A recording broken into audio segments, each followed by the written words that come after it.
আজ তো মায়ের জন্মদিন, রাত 12টাও বাজে। ফেসবুক ইনস্টাতে দেখি রাত 12টার সময় বাচ্চারা কত সুন্দর তাদের প্যারেন্টসদের উইশ করে। আমিও যাই, রাত তো 12টাও বাজে, গিয়ে বরঞ্চ মাকে উইশ করি। ও মা, দরজাটা খোলো।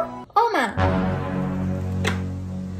কি হয়েছেটা কি? Happy birthday many many. এটা কোনো জন্মদিনের সময় হলো?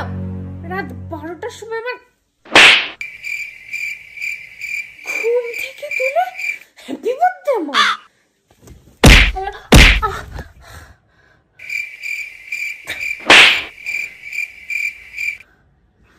পশু, রাত 12টার সময় ঘুম থেকে তুলে হ্যাপি বার্থডে মা। জন্মদিনের সময় না।哎呦我的妈！